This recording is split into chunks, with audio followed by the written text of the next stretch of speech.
안녕하세요. 대치동 논술혁명 박기호 선생입니다. 자, 이제 논술 Q&A입니다. 여러분들이 궁금해야 하는 것에 대한 답변을 달겠습니다.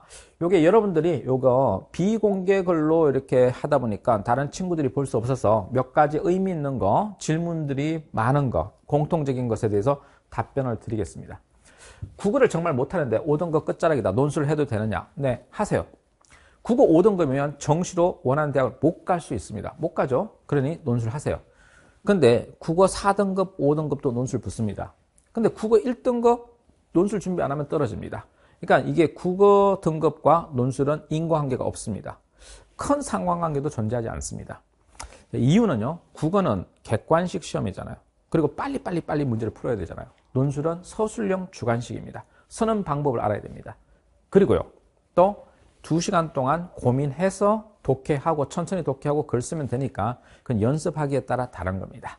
그래서 합격자 중에서는 국어 4등급, 5등급 많으니까 포기하지 말고 하세요. 특히 국어 4, 5등급이면 정시로 가능성이 없으니까 논술하는 게 더 나을 수 있습니다. 판단 잘 해보세요. 다음 N수생인데 1, 2월 겨울부터 시작해서 논술 떨어진 친구도 있고, 어떤 친구는 6월 이후에 했는데 붙었고, 또 어떤 친구는 파이널 때 잠깐 준비해서 합격하는 경우도 있는데 무슨 차이인가요? 네, 이런 결과 있습니다. 1월 달부터 했는데 떨어지기도 하고요. 파이널만 준비했는데 붙기도 합니다. 그러면 이거는 수능도 그렇지 않나요? 수능도 뭐 초등학교 때부터 열심히 공부한 친구가 정시에 목표한 대학 떨어지기도 하고요. 그리고 고3 때 와서 정신 차리고 공부하는 친구가 점수가 올라서 붙기도 하고, 또 여러분이 뭐 재수, 삼수, 사수 한다고 해서 목표한 대학에 갈 수 있다? 그것도 아니잖아요. 그러니까 이거는 알 수가 없어요. 그런데 확실한 건 있습니다. 여러분이 파이널만 준비해서 합격할 자신 있으면 그냥 파이널만 준비하세요. 그건 확실합니다. 자, 내가 6평 이후에 해야 되겠다? 그래서 난 합격할 자신 있으면 하세요. 근데 알 수 없죠. 알 수 없으니까 학습이란 것은 투자를 하고 거기에 대한 결과가 일치될 때 의미가 있는 거잖아요. 그래서 여러분이 판단에 따라서 준비를 하면 됩니다. 그런데 가르쳐보면 논술 공부해야 될 분량이 되게 많아요. 운 좋은 친구들은 딱 시험 전날 했던 게 나와가지고 그거 썼는데 붙었다 이런 친구도 있어요. 실제로 있습니다. 그럼 운이 좋은 거죠. 근데 운만 바랄 수는 없잖아요. 그래서 체계적으로 논술 준비를 하면요, 그래도 합격할 가능성은 높아지지 않을까요? 그 이야기 하는 겁니다. 그래서 체계적인 학습을 해주시기를 좀 권유하는 겁니다. 누구나 요행이 있다면 다행인데 그 행운이 나에게 떨어진다는 보장은 없으니까 좀 일찍 시작해서 준비를 해주는 게 좋겠다 하는 겁니다. 자, 수능은 미적과 과탐을 보는데 인문 논술을 해도 되나요? 사탐을 안 한다면 사탐 선택한 친구들보다 논술 준비에 어려움이 있을까요? 네, 어려움이 있습니다. 그런데 수능 최저 학력 기준만 가지고 이야기한다면 뭐 과탐을 해가지고 수능 최저 학력 기준 맞추면 돼요. 근데 인문 논술을 한다 그랬을 때 과탐을 했다고 해서 지원이 불가능한 건 아닙니다. 왜냐하면 사탐이라고 지정하진 않거든요. 탐구라고 하니까. 그런데 논술에서 나오는 지문이 사탐 지문이 되게 많이 나오잖아요. 그래서 분리할 수 있다고요. 그러면 재시문 독해하는데 어려움이 있을 수 있습니다. 이걸 극복하는 방법은요, 여러분이 준비를 따로 해야 됩니다. 그럼 이제 어휘집이라고 논술 어휘집이 있어요. 논술에서 사용하는 어휘. 그 어휘라도 외우세요. 어휘집 공개되어 있죠. 그 다음에 강의 중에서 이권 강의가 있습니다. 빈출 주제 있죠. 논술의 정답, 사탐 빈출 주제, 사탐 핵심 쟁점. 거기에 보면 대립되는 개념들 다 정리해놨습니다. 시험에 나올 만한 거. 그런 거라도 공부를 하시면 좋겠습니다. 자, 캐스트에서 지문 독해는 어렵지 않다고 하셨는데 수능 공부랑 겹치는 과목, 즉 문학 등 수능 공부도 대비가 되는 정도일까요? 뭐 논술 준비를 하면 수능 공부에 연관성은 조금 있겠죠. 그 다음에 수능 공부를 하면 논술 문제도 잘 해결할 수 있는 연관성이 약간 있습니다. 근데 풀이하는 방법이 달라요. 객관식을 푸는 방법과 서술형을 푸는 방법이 다르죠. 그래서 일부 한정적입니다. 일부 한정적.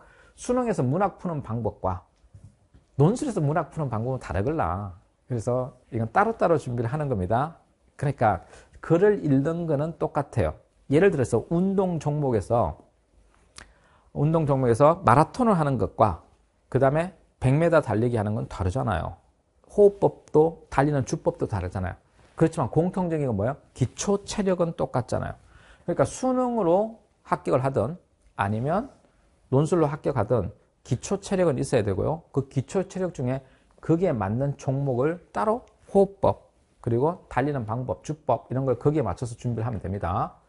자, 인문 논술과 수능에 투자할 시간을 결정해야 되는 N수생이다. 인문 논술의 현실적 가능성에 대해서 질문하려고 한다. 요런 질문들 많이 하죠. N수생들은 수능에 올인하고 남은 시간 내지 수능 끝나고 한 1, 2주만 인문 논술을 하는 걸로 알고 있다. 제 주변만 보더라도 논술에 올인한 친구들은 딱히 좋은 결과를 보지 못했고 논술이라는 것 자체에 대한 정보도 너무 부족하다. 제 스스로는 논술의 가능성이 얼마고 입시에서 얼마만큼의 비중을 둬야 되는지 확신이 오지 않는다. 그래서 논술의 객관적 가능성과 입시에 대한 비중을 얼만큼 두는지 적절할까 이렇게 질문을 했습니다. 자, 이게 오도된 생생함의 오류입니다. 내 주변에는 논술로 붙은 애가 없어. 그럼 통계를 무시하는 거죠. 자, 정시로 상위 15개 대학, 15개 대학 있죠. 그러니까 서성한, 서영고부터 시작해서 쭉 해서 건동, 홍숙, 숙대까지 15개 대학이 있습니다. 이름 들어본 인서울 15개 대학, 정시로 2만 명 정도 들어갑니다.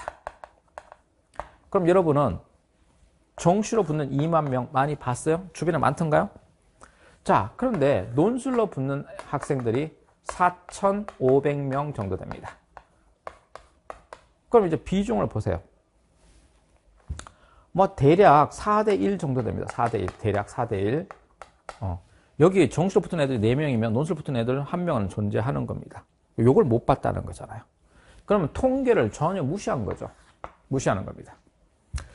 논술 자체는 사다리 전형이에요. 이렇게 사다리 전형인데 자기가 희망하는 대학을 정시로 붙을 수 있으면 논술 준비할 필요가 없어요. 내가 뭐 희망하는 대학이 연대다, 고대다.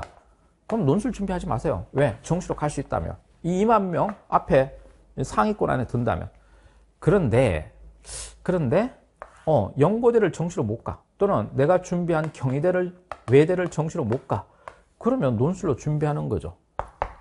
자, 근데 이제 논술 올인하는 것은 사실상 여기에 매달리는 거고, 정시와 논술 노리면 이 범주가 더 넓어지니까 가능성이 더 많아지는 거죠. 다음 정시만 올인하면 요 정리에 들어가는 거잖아. 자기가 판단해서 선택하면 되는 겁니다. 그런데 내 주변에 없다고 해서 합격자가 없는 건 아니에요. 여기 있잖아요. 그래서 여기는 여러분이 판단을 잘 하시라. 객관적으로 가능한데 비중은 이렇게 두면 된다. 수능은 매우 중요하죠. 정시를 포기할 수 없습니다. 그래서 굉장히 노력을 해야 되죠. 여러분의 노력의 90%를 수능에 넣습니다. 그리고 정시를 준비하는 정시 올인파들은요, 학종이나 교과를 포기했잖아요. 그러면 요 4,500명을 포기한 거죠. 4,500명 안에 들은 걸 포기한 거잖아요. 그러지 말고 요거 가능성을 좀 열어두라 이거. 어차피 결국은 수시 원서 쓸 게 없으니까 6논술 쓸 거 아니냐 이거. 그럼 준비 좀 하라 이거. 10% 정도 쪼개서 논술 준비하면 된다 이거. 이러면 이게 위력을 발휘할 거다 이거. 서력 논술로 떨어지더라도 그렇게 억울하지는 않을 거다 이거. 근데 이제 여기 100% 준비를 했고 여기 0% 준비해가지고 이거 기회를 4,500명 기회를 다 놓치는 건 아깝지 않냐 하는 얘기를 하는 겁니다. 그래서 정시로 가능한 겁니다. 여기 자연계열이고 요거 인문계열인데요. 누적 100분입니다. 이렇게. 자, 그래서 건동, 홍수까지는요 8% 안에 들어야 됩니다. 8%, 정시로 8%. 아주대, 인하대까지는 11% 안에 들어야 됩니다.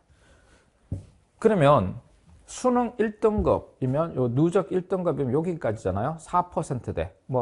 여기 4%대. 여기 이제 이화여대, 경희대까지 4% 안에 누적 100분이 들어야 돼요. 그 다음에 여기에는 1등급, 2등급 이렇게 들어야 될 거 아니에요. 2등급 안에 들어야 되는 거죠. 그래서 여러분이 수능으로 1, 2등급 안에 들 수 없다면 그렇다면 논술을 고려해보라고 이야기하는 겁니다. 꼭 하라는 얘기는 아니에요. 필요에 의해서 하는 겁니다. 자, 연고대 진학을 희망하고 있다. 정시 지원 가능성이 되지 않은 상태라서 아무래도 비중을 정시에 크게 두고 논술 풀커리에 타기는 살짝 부담이 된다. 벼락치기 강의나 연고대 논술만 들어도 될까요? 얄팍하죠. 이거 연고대 합격하고 싶은데 공부는 얼마 하지 않겠다는 뜻이에요. 그러면 거꾸로 한번 생각해보세요. 나 정시로 연고대 갈 건데 조금만 공부하면 될까요? 이거하고 똑같아요. 그래서 논술도 수능하고 이렇게 공부 분량은 똑같아야 돼요. 그러니까 이게 무슨 얘기냐면 수능 공부를 이만큼 한다고 쳐요. 그럼 논술은 수능에 비해서 공부할 분량이 요것밖에 안 돼요. 조금 하면 돼요. 근데 요 자체도 안 하고 요만큼 하겠다는 뜻이잖아요. 요것만 해서 어떻게 해보겠다는 거잖아요. 아, 그거 좀 너무하지 않아? 하는 거지. 그래서 상위권 대학일수록 논술에 대한 기본기는 탄탄해요. 수능 공부는, 수능은 전 과목을 다 해야 되잖아요. 국, 수, 영, 탐. 이거 다 해야 되잖아요. 논술은요, 요 국어 공부 분량의 10분의 1밖에 안 돼요. 사회탐구 한 과목보다 적어요. 공부 분량이. 사탐 한 과목 공부하는 것보다 적다니까? 그런데 요것도 다 하지 않고 요만큼 딱 잘라서 하겠다는 건 너무 얄팍한 요행수를 바라는 것 같아요. 그래서 좀 공부해 주시기 바랍니다. 사탐 한 과목보다 공부 분량이 더 작다. 그럼 조금 투자를 해봐라, 이거예요. 자, 지금까지 여러분이 궁금해하는 논술에 대한 Q&A 2탄까지 했습니다. 다음에 3탄을 만나겠습니다. 안녕.